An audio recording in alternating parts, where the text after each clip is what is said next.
Got the greatest of all time. Thalapathy വിജയിയുടെ 68ാമത്തെ ചിത്രം. വെങ്കട്ട് പ്രഭുവിൻ്റെ ഹീറോ ആയി വിജയ് ആദ്യമായി അഭിനയിക്കുന്ന ചിത്രം. സിനിമ എന്നാൽ തന്നെ വലിയ ഭാവനകൾ മനോഹരമായി അടുക്കിവെക്കുന്ന ഒരു ആർട്ടാണല്ലോ. അത്തരത്തിൽ ഉള്ളൊരു സങ്കല്പത്തെ വികസിപ്പിച്ചെടുത്തിരിക്കുകയാണ് വെങ്കട്ട് പ്രഭു എന്ന സംവിധായകൻ.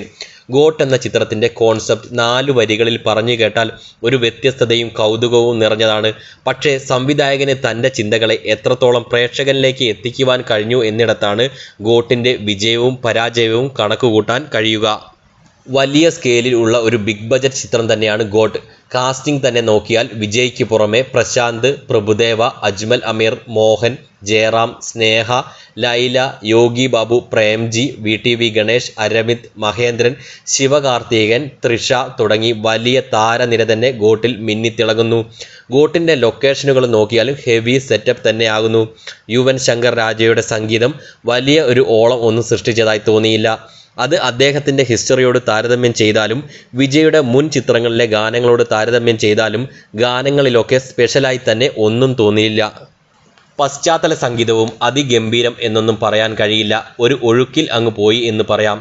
ചിത്രത്തിൻ്റെ ത്രെഡിലേക്ക് വന്നാൽ സ്പെഷ്യൽ ആൻറ്റി ടെററിസ്റ്റ് സ്ക്വാഡിലെ ഓഫീസറായ ഗാന്ധിയിലൂടെയാണ് കഥ പറഞ്ഞു പോകുന്നത്. റോയുടെ അണ്ടറിൽ ടെററിസ്റ്റുകൾക്കെതിരെ പ്രവർത്തിക്കുന്ന സംഘത്തിലെ ഒരുവനാണ് വിജയുടെ കഥാപാത്രം. അയാൾക്ക് അയാളുടെ ജോലിയുമായി ബന്ധപ്പെട്ട് വ്യക്തിജീവിതത്തിലും കരിയറിലും സംഭവിക്കുന്ന കാര്യങ്ങളാണ് ചിത്രത്തിൽ പറഞ്ഞിരിക്കുന്നത്. രണ്ടാം പകുതി അടുക്കുന്നതിന് മുമ്പ് വിജയുടെ രണ്ടാമത്തെ കഥാപാത്രവും ചിത്രത്തിലേക്ക് എൻട്രി ആവുന്നു. AI സാങ്കേതിക വിദ്യയിലൂടെ പ്രായം കുറഞ്ഞ വിജയെയാണ് രണ്ടാം വേഷത്തിൽ കാണിക്കുന്നത്. പല രംഗങ്ങളിലും മകൻ വിജയുടെ ലുക്കിൽ ഒരു അരോചകത്വം ഫീൽ ചെയ്തു.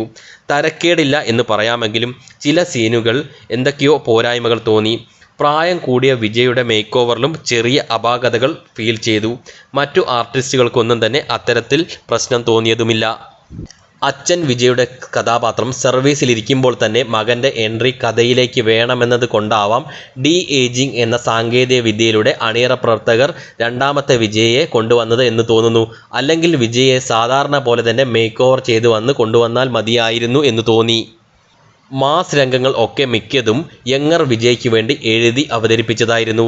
മേക്ക് ഓവർ പ്രശ്നം ഒഴിവാക്കിയാൽ അതിലെ മിക്ക രംഗങ്ങളും ഒരളവ് വരെ ആസ്വദിക്കാൻ കഴിഞ്ഞു എന്നതാണ് വ്യക്തിപരമായ അഭിപ്രായം. പിന്നെ ചിത്രത്തിൽ തമിഴ്നാട്ടുകാർ ആഘോഷിക്കപ്പെടുന്ന മിക്ക ഘടകങ്ങളും റഫറൻസായി വരുന്നു. നായകൻ്റെ പേര് MS ഗാന്ധി ആകുന്നത് പോലും അങ്ങനെയാണെന്ന് തോന്നി. ക്യാപ്റ്റൻ വിജയകാന്തിന് ഒരു ട്രൈബ്യൂട്ട് സീൻ സെറ്റ് ചെയ്തുകൊണ്ടാണ് പടം ആരംഭിക്കുന്നത്. ക്ലൈമാക്സിന് മുമ്പുള്ള 20 മിനിറ്റോളം മൊത്തം ചെന്നൈ സൂപ്പർ കിങ്സിനും ധോണിയുമാണ് റഫറൻസായി വരുന്നത്. അവസാന രംഗത്തിൽ തല അജിത്തിന് വേണ്ടി ഒരു റഫറൻസ് വിജയ് തന്നെ ഉണ്ടാക്കുന്ന ഒരു രംഗവും ഉണ്ട്. ശിവകാർത്തികേയൻ്റെ കാമിയോ അപ്പിയറൻസും ചെപ്പോക്ക് സ്റ്റേഡിയവും ധോണിയുടെ ലാസ്റ്റ് ഓവറും ഇത്തരത്തിൽ തമിഴ്നാടിൻ്റെ പൾസ് അറിഞ്ഞുകൊണ്ട് ഫിക്സ് ചെയ്തതായി പ്രേക്ഷകർക്ക് അനുഭവപ്പെടും.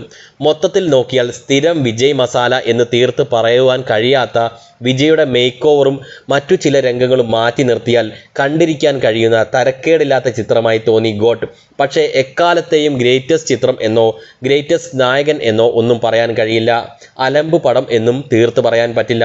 കാരണം വെങ്കട്ട് പ്രഭു എന്ന സംവിധായകൻ ഉദ്ദേശിച്ച തൻ്റെ ഭാവനയിൽ കണ്ട കഥ പ്രേക്ഷകനിലേക്ക് എത്തിക്കുവാൻ ഒരു ഹോംവർക്ക് ചെയ്തതായി വ്യക്തിപരമായി അനുഭവപ്പെട്ടു.